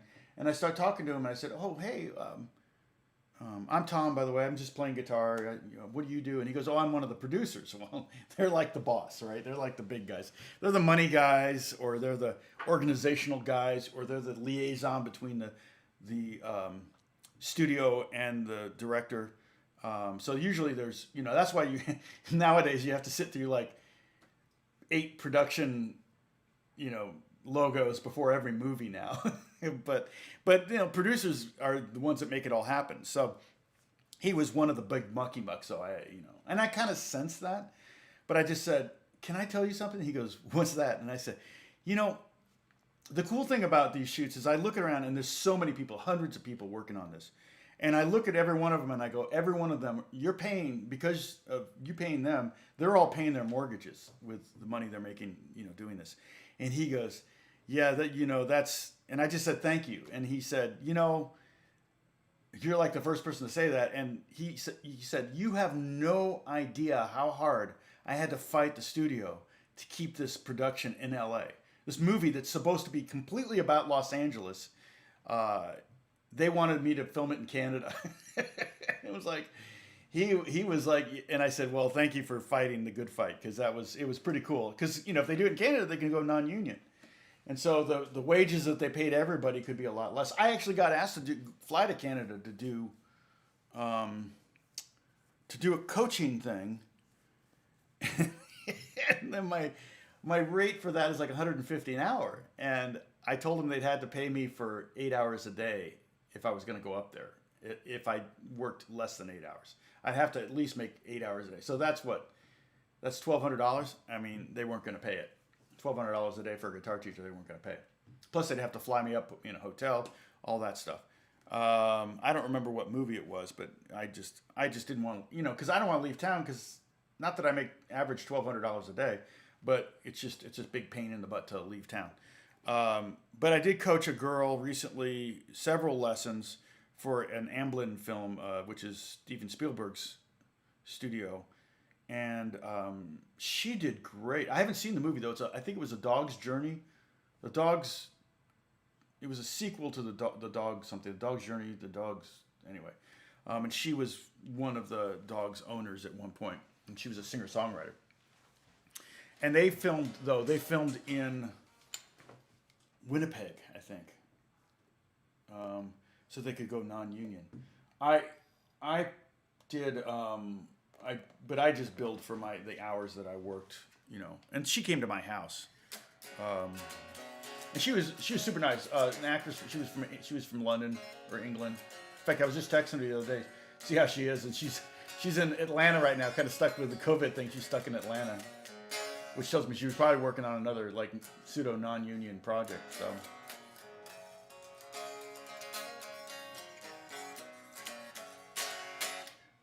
Let's see. Missed his big chance.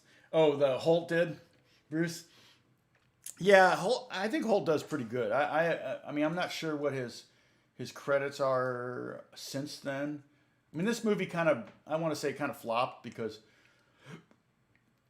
Well, also this was that movie. I don't know if you remember. This movie made the news because it was about to be released, and the final scene in the movie was, I don't think it was a final scene, but it was one of the scenes in the movie, was the gangsters showed up with machine guns, and they went to a movie theater, and they were behind the screen, and there was an audience full of people, and they opened fire on the audience. And they were gangsters, and in L.A. And I don't know if how much of this is based on true. The police getting carte blanche to take out the mafia in Los Angeles, that's definitely true. And there's been a lot of books about it, and there have been a lot of TV shows, movies, and stuff. And that's part of the reason why I think probably the LAPD has a little bit of a bad reputation. Not a little bit. They have a bad reputation at times. And they've gotten out of control at times because, in the past, because that was kind of their DNA. And they were one of the few police agencies that were actually given permission to, I think, off people, carry out justice in the 40s after World War II, so that the mob wouldn't get entrenched in L.A. And I'm going to itch my nose so we can take a sip. But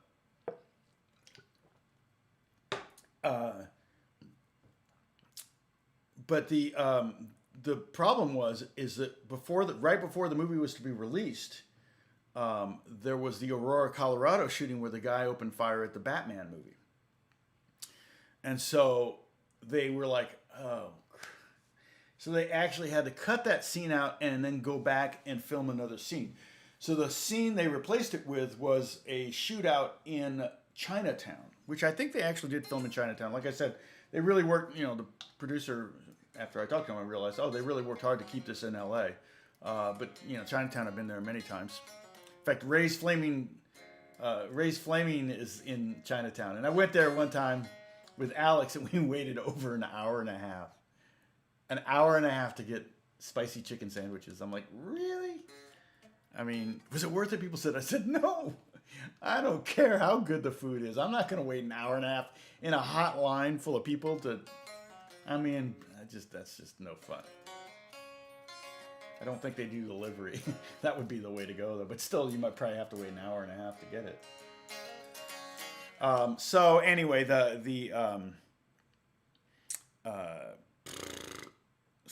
was an interesting. I'm trying to think. It seems like there was another story that came out. Well, my interaction with Giovanni Ribisi, but I think I already mentioned that one. Giovanni Ribisi is one of the actors in it, and I had met him. Let's see, it would have been before 2005 because my dad lost everything in Katrina. He lived in Gulfport and lost everything. He barely survived. He almost drowned. Basically got out of Gulfport with a shirt on his back, and that's it. He lost his car. He lost everything in his apartment, everything. And so I flew down. Before that, though, I flew down to Birmingham to pick him up at surgery and take him home after he had some surgery, and take him back to Gulfport. And it was on the flight back from there, from Gulfport, that I had a 2-hour conversation with Giovanni Ribisi without knowing who it was.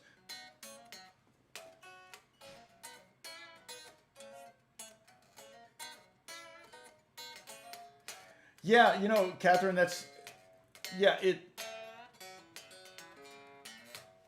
we were in Solvang a few weekends ago, and I definitely could see where they could use Solvang. I thought LA City should do, because they have so many neighborhoods. I thought what they should do is they should try to get cities to sign up for having their main square area designed like a different place in the world. You know, it could be Americana, it could be Paris, it could be China, it could be Russia, it could be you know, I thought it'd be cool. And then the building code for certain, like just a couple streets, it doesn't have to be everything. The building codes would have to, the buildings would have to look like those things, and that way they could keep a lot of the filming in LA, and you'd have immediate, you know, scouting opportunities. They were filming across the street from us. You know, on my street they filmed right in front of my house. They filmed the scene in E.T. where he goes up on a bicycle and he flies. That's on our street in the valley.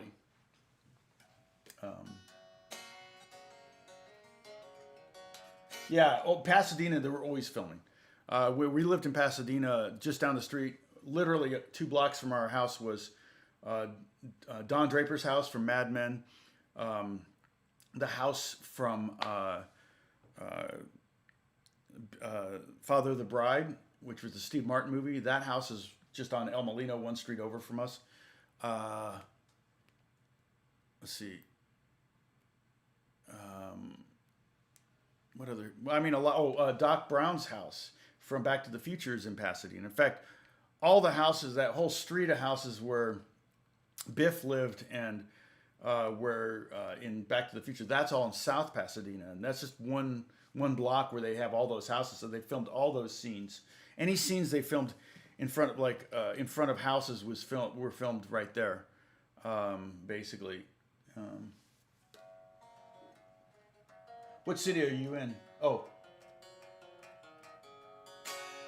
Catherine, what city are you in? Or state? You don't have to tell us what city you're in if you don't want to. It's totally fine. Somebody's going to know the street that. Good to see you, Hook. Thanks for watching.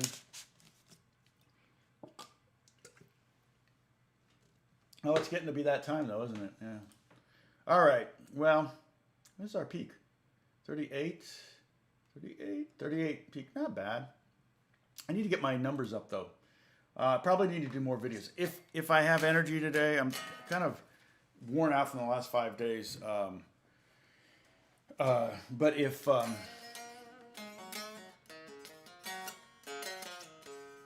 have energy, maybe I will do my Neil Young video, because I do have. Yep. See you next week, Roger. Monday. So I'll probably do effects and noises and stuff like that. That might be kind of fun, even if you don't play electric guitar. Maybe I'll try to see. I'll say, oh, this one you could do on acoustic guitar too. But basically, that might be something we could talk about. There was something else mentioned too. I forget. Well, odd rhythms, transposing. That's one we could talk about. In fact, I might be able to do it with you. I still want to make a video of it with Alex, but I might be able to do it with you. Where you guys play G, C, D, C, and then I'll do the harmony, and then we can switch or something like that. Okay, that might be kind of fun. Maybe I'll do that. That would be a good capoing continuation on the capoing lesson, and that would be an applicable lesson. I like lessons that were, you know, something you learn you can automatically apply. And I'm not putting these guitars here because I'm trying to show off all my guitars. I'm literally like just put down, pick up, put down, pick up. I'm like trying to carve as much music out as I can. So let's sign off. And thank you, Mark. I appreciate that. I'll try to come up with some more stories. I gotta write those down. I maybe need to make a list of stories. And so I keep adding to those. Okay, yeah. And like I said, I will probably do this in guitar in a regular video, because I like those because they can generate more revenue. I think that John Lennon video, not great. I mean, it just bums me out that it did really well for like 3 or 4 days, and then boom, it just dropped off. Let me see, videos. Okay, John Lennon's favorite. Yeah, it's it's still sitting at 7,100. It got to 7,000 like the first 3 or 4 days, and then it's only gotten like 100 more views. So that's kind of a bummer. So the analytics are down. It's just not good. So hard to justify the time. But I did get a bump. If I were releasing a new video like 2 times a week, I probably would keep my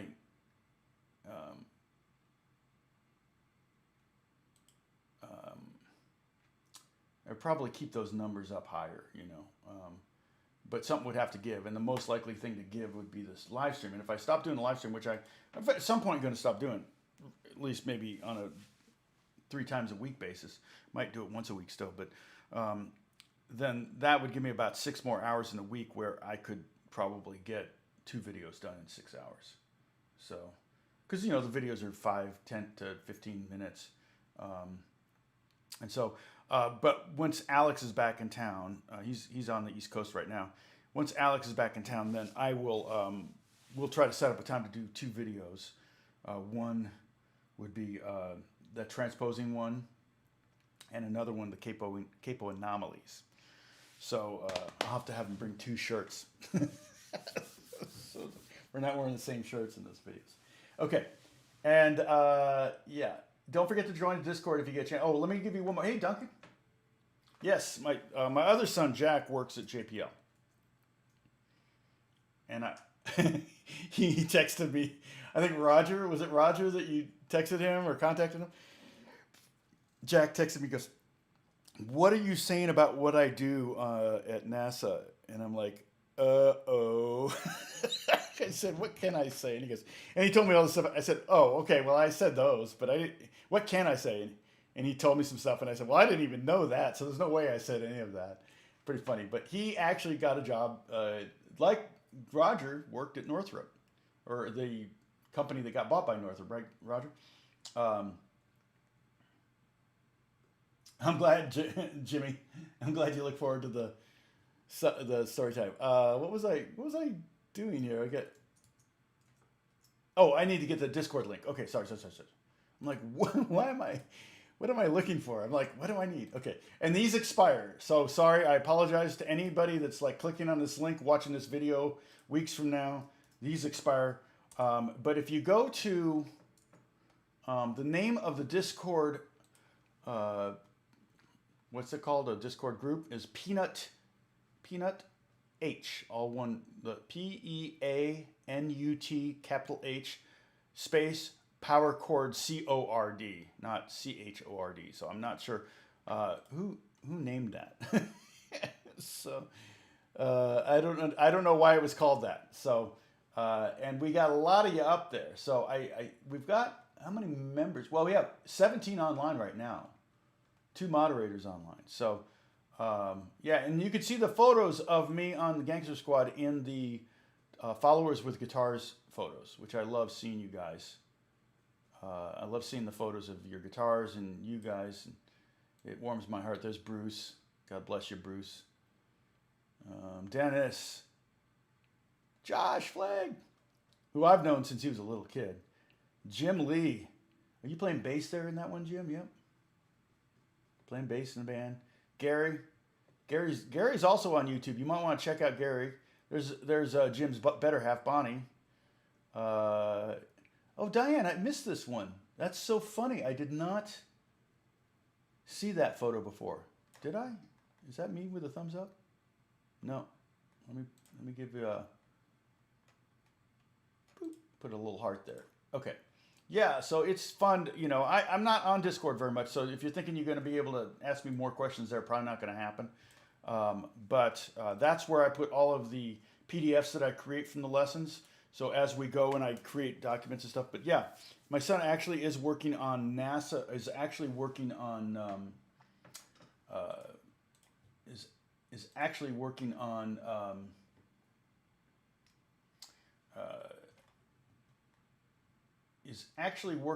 Mars stuff. And so they are sending a probe up to Mars, and they're following up with 2 more, and he's working on some of those, and he's just a kid, and it's crazy. They have him doing all sorts of really cool stuff. So, Yes,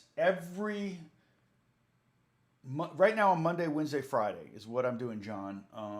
At 11 a.m. my time, but they stay up there. They may not be accessible for the first 24 hours, but if you look, this is lesson number 91. I did 62 in a row when we started the COVID thing, 62 days in a row. So I've been trying to stick to Monday, Wednesday, Friday, although this past Monday I didn't do it. I went ahead and went on Sunday and did it. And that may happen again this week. I'm working on several records right now. I've got to do a video shoot tomorrow for a microphone company. Not an endorsement. I'm just being hired to play banjo and dobro to show off the microphone. So I'm not endorsing it. Hopefully they won't use my name as such, but it's a free promo for my YouTube channel. Not that their videos get a lot of views, but and they're paying me too. So I should be done in 30 minutes. It's not a big job. Let's see. Oh, you're from Louisville. Okay, and and I love Louisville.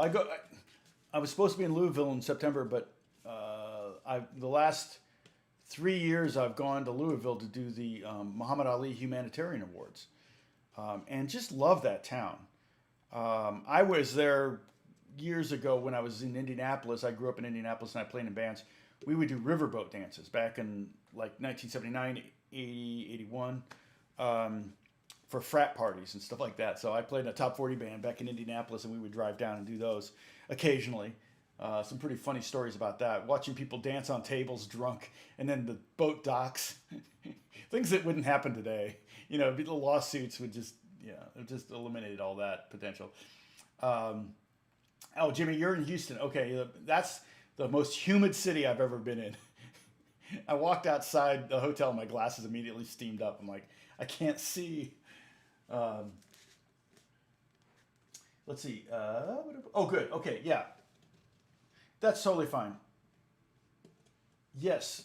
Oh, great. Now, those were the first lessons. So, and if some of the middle lessons, you'll see my hair get really long. I got my hair cut right before the governor shut everything down again. It's like, dang it. Yeah, and I'll tell you, there were some great restaurants too, and bourbon bars. I got taken to a couple speakeasies. So I'm not a bourbon drinker, but when in Rome, and that was pretty fun. And we walked to them from the hotel. We were staying at one of the downtown hotels, so it was we just walking home or Ubering home, so it wasn't that bad. Let's see, and then let's see. So yeah, and if I'm gonna not be on, I will try to make a Discord announcement, maybe a YouTube community announcement, in case you have notifications turned on for that, and also a notification maybe announcement on the Facebook page. So I've got 3 places where I can kind of make it clear that, oh, you know what, Monday I'm committed, or Wednesday or whatever. So, and oftentimes in my business, I don't know what I'm doing until the day before. Like today, it's pretty wide open. I got stuff I could do, but I've been working so much, I'm kind of tired. And the only thing I might do is a video. I might go ahead and do the Neil Young strumming groove video if I can. So, no, the Discord ID is Peanut H. It's this. Peanut H Power Chord. I didn't name it, so I don't know why it's called this. I hope it's not anything bad. A peanut could be Peanut Gallery or something like that. But if you enter that in, I could probably go to Discord. Let's see if I go to Discord on Chrome. Discord, because I don't think I'm logged in on Chrome. Okay. So, search. Open Discord. Okay, enter a username. Peter, or not, sorry, Peanut.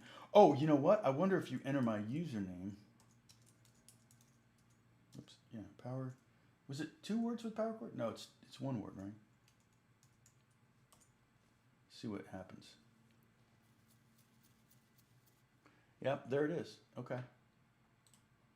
So, yep, that's it. So you can find it that way. Let me see if I can find it using my username. because it's the only thing I'm part of. So it's not like I'm part of a lot of groups. Although I think I'm, oh no, now it won't let me because I've already created this. So anyway, all right.